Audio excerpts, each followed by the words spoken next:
dikabulkan sama Allah. Aku nggak tahu gimana ya caranya. Kamu mau tahu cara doa yang benar?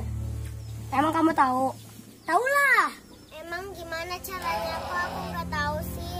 Berdoa yang baik itu setelah sholat bukan update status.